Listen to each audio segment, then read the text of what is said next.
Alex Campo, it's so wonderful to have you with us today. I've heard about you before I met you. You were in the Trump administration, the first Trump administration, domestic policy staff. Stop me whenever I say something inaccurate, but a senior policy advisor in healthcare in the first Trump administration. Now you're the healthcare policy director for Cozen O'Connor Public Strategies. Am I somewhat correct so far? Yeah, thanks, Eric. It's great to be here. Yeah, I worked in the first Trump administration as special assistant to the president at the Domestic Policy Council. I also got to serve briefly on what was called the HHS Beachhead team. So these are the folks who are there in the first couple of days and weeks of a new administration. And I worked on the Hill for a couple of doctor members of Congress before that. So you're the perfect person to have this conversation with. That was my setup. I will The try. conversation is that a new administration comes into office and it has the luxury, the benefit of having their own party, the Republicans, in this case, control both the House and the Senate. And in the first 7 months, not quite of this administration, they produced and passed the One Big Beautiful Bill.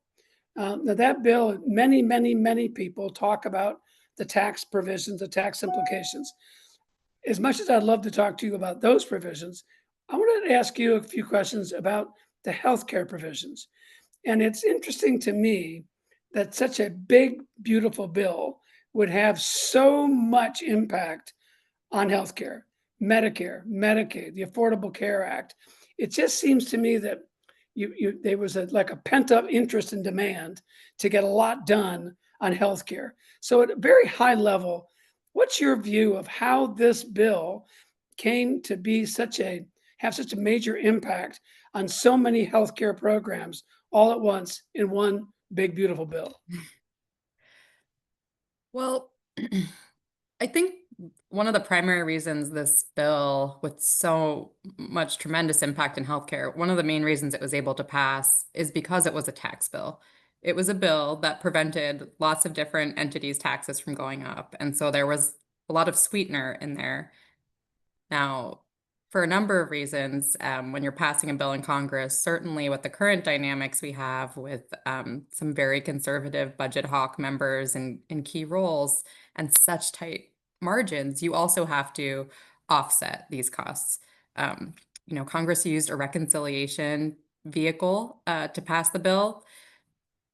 What that means is they have a lower, essentially, they need fewer votes in the Senate to pass it. But with that perk comes a lot of different rules. And, you can't increase the deficit in the out years. So after the 10-year budget window. And so in addition to the reduction in revenue that all these tax cuts are resulting in, they needed to save money too. And a lot of that is done through healthcare. There aren't that many places where they can look to get the magnitude of savings they needed, other than places like healthcare or defense. And the rules of reconciliation, you're usually looking at mandatory spending. So that's what brought us to Medicare and Medicaid. President Trump said he didn't want cuts to Medicare.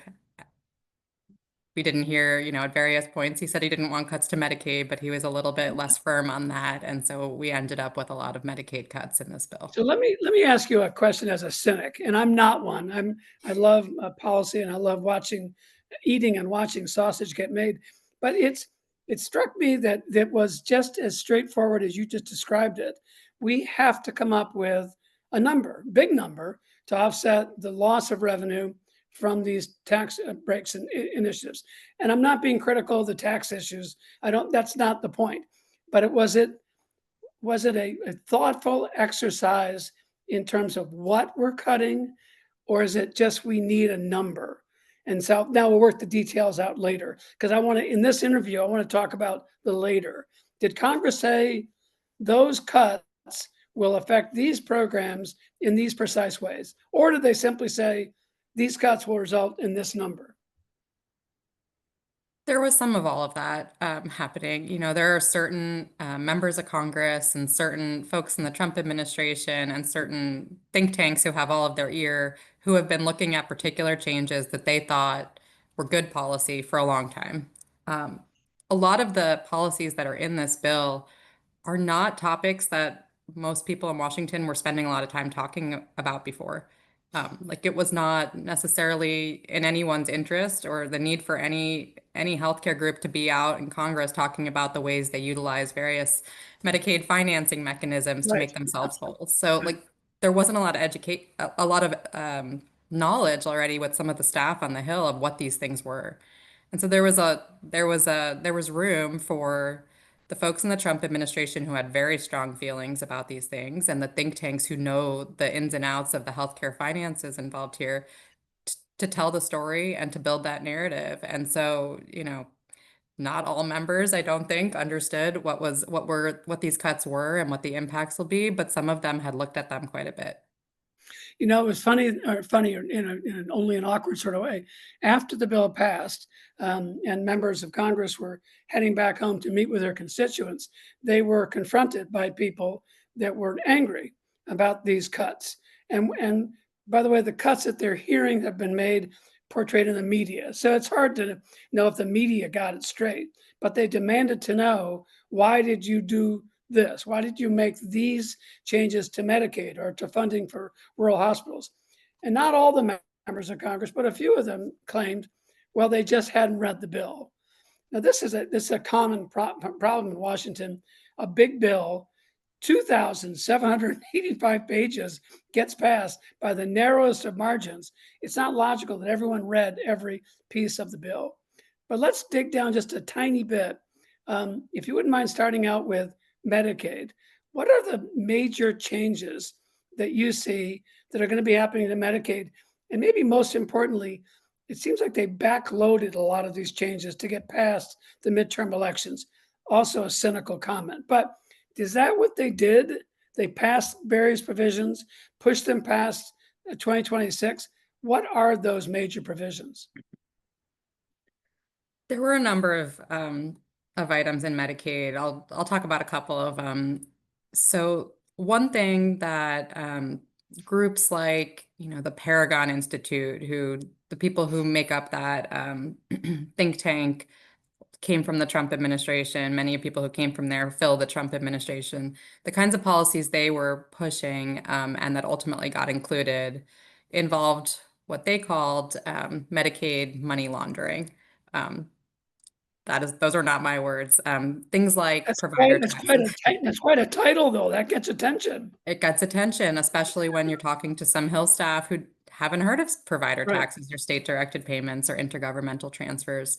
And so, some of the most significant changes in the legislation restrict how much the ways that states can essentially tax certain groups of providers, tax to help draw down more federal dollars. So right now, states are legally allowed to tax particular groups, hospitals, health systems, in an effort to have, Medicaid's a state federal program and it's based on a matching rate. So the more state dollars you're putting in, the more federal dollars you can draw down. And so, some of the more conservative members called these kinds of financing mechanisms, um, you know, fraud, money laundering, and, this is where you hear the narrative around this is all waste, fraud, and abuse.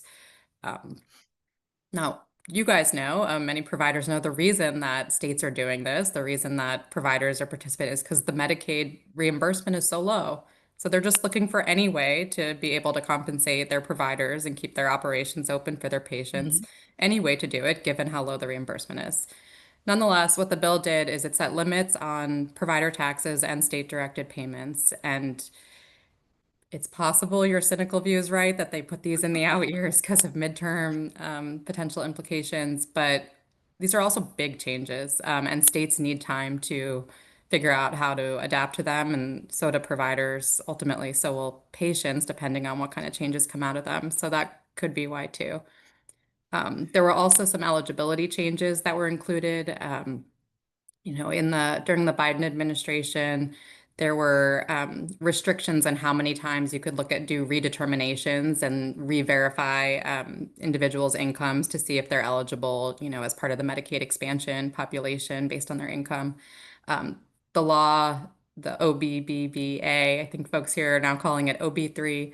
OB3 says states have to do this every 6 months now. So there will be new eligibility redeterminations. Then they included work requirements, or it's not all work. It could be studying or volunteer work in order to be able to participate in the Medicaid program for able-bodied adults. Now, is that seems to have gotten a lot of attention, and it seems the attention is quite controversial. But on the face of it, that doesn't seem to be a problem. What is the problem with among Medicaid recipients with having a work-based requirement, from your perspective? It was very difficult for even the folks who wanted to argue against that provision, any of the provisions. It was very difficult to argue against that one because the branding, I mean, how could you be against a work Right. requirement? Like that doesn't sound objectionable. Um, I think there are two kind of reasons why people are concerned about it. One is, it's hard to find work sometimes. It's especially in, lately.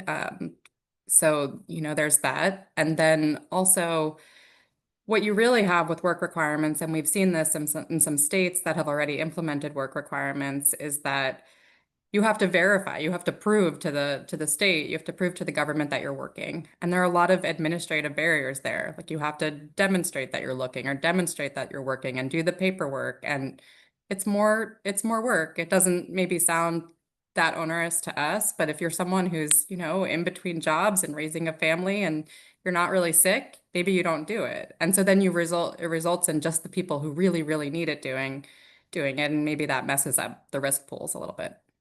Got it. Let me ask you a question about Medicare. Now, Medicaid, as I understand it, in Washington, is managed legislatively by the House Energy and Commerce Committee. Medicare is managed, if you will, by the House Ways and Means Committee. Did they take any unique or specific actions to deal with Medicare? So the Congress was cognizant along the way that President Trump had said all on the campaign trail, we will not cut Medicare. And there's always been more political concern about cuts to Medicare. So there was less in there on Medicare. And I owe it to my colleague, Rick, who comes from the Energy and Commerce Committee, to say that there is joint jurisdiction over Medicare, Ways and Means, Energy and Commerce, but Ways and Means folks would argue that they've got all the jurisdiction. They always argue that. Yes. The most important committee. There were some inclusions in Medicare, but there were not significant cuts. Some of the eligibility requirements, probably have implications for Medicare around making sure you're of the appropriate status. There are a number of immigration inclusions in the bill. And then there were a couple of, or there was one positive item. We had seen through some of the payment rules over the past year, cuts to Medicare previously, predating the OB3. And so there was a big advocacy push, and there has been for a couple of years now, to kind of increase Medicare payment rates through the physician fee schedule. The Doc Caucus had been pushing for this. They hadn't gotten it in yet. They almost did. And then in a package that nearly passed last December, Elon Musk waited and said he didn't like the package. Folks hadn't read it. In any case, they got part of what they wanted there, this 2.5% bump in Medicare payments in the OB3. Now, I think the actual cut they were trying to remedy was 2.8, and this 2.5% is just for 1 year. So nobody's happy. It's not enough, but it's something in a time when everything else is being cut. So one other area that seems to have has tremendous amount of attention are the subsidies for people who have registered and subscribed to the Affordable Care Act, Obamacare. Now, I know in the past Republicans have tried to kill Obamacare off many times. They didn't seem to go at it to try to kill it this time, but they did do something to the subsidies that are currently available to those practitioners. What did they do to the Affordable Care Act subsidies, and what are they trying to do now to address what they did? I mean, the main piece that folks are focused on when it comes to subsidies is the fact that the enhanced premium tax subsidies that were passed in 2021 as part of the Inflation Reduction Act are going to expire at the end of this year. There was a big push to get an extension included in reconciliation, but that didn't happen. They weren't able to include that. Right now, I think some folks out there are really concerned that they're going to expire and then premiums are really going to go up. People will start seeing that in November when they're looking at their numbers. So I think there's been some people who think that the reconciliation bill did something to that. It didn't. There were some eligibility changes and income verification inclusions in the bill, though. Interesting. I don't want to wrap up. I want to keep talking to you all afternoon, but I know you're busy. There's one area that's been bothering me a lot, and especially with the groups that I work with in the disability space, and that's the impact that OB3 is going to have or is already having on rural hospitals. What's happening that's unique to rural hospitals in all these healthcare changes? Well, most rural hospitals are operating with very, very thin margins. And so all of the changes to Medicaid that are included in the bill, I think the biggest concern that the administration and Congress had when they were pushing these things, they're not looking at these tiny rural hospitals who are barely keeping their doors open. Nonetheless, they're included in all of the changes that were in the bill. In part because, a lot of members represent rural districts and because they know how tight things are for them. Included in the OB3 was what was called the Rural Health Transformation Fund. So $50 billion that can be distributed across the country to states that apply. Some of it will come from the federal government more directly. Other parts of it, half of it will go to states who apply. The way CMS and HHS are talking about the Rural Health Transformation Fund is, a once in a generation opportunity to transform the way rural healthcare in America operates. We're going to make these big investments in technology and infrastructure to help make sure we have top of class healthcare in rural America. For all the providers who had been fighting OB3, this barely, we don't know how it will be distributed yet, but it barely makes whole the changes and, might not make whole the changes that were included that are cuts in the bill. And so, they're trying to find ways to help rural hospitals, and they're also looking for the talking points that help avoid the claims that they're shutting down rural hospitals with all these Medicaid cuts. Maybe that's a cynical answer, though, too. No, I don't know. Cynicism is running rampant these days. And Alex, I've kept you on a long time, and I really do appreciate it. I would like to end the way Ezra Klein ends his interviews, and that's to ask if there are any books that you'd recommend our members read if they are interested in following up with your knowledge of healthcare policy to be better informed and better aware of what's taking place. I didn't know we read books anymore. Just follow X, Truth Social, or I don't know. A lot of this is so fast moving. It's, following the trade press and truly what members of Congress are saying and what different administration officials are saying. Is there a podcast that you like to listen to that's healthcare oriented or anything in the trade press? I like to read Inside Health Policy.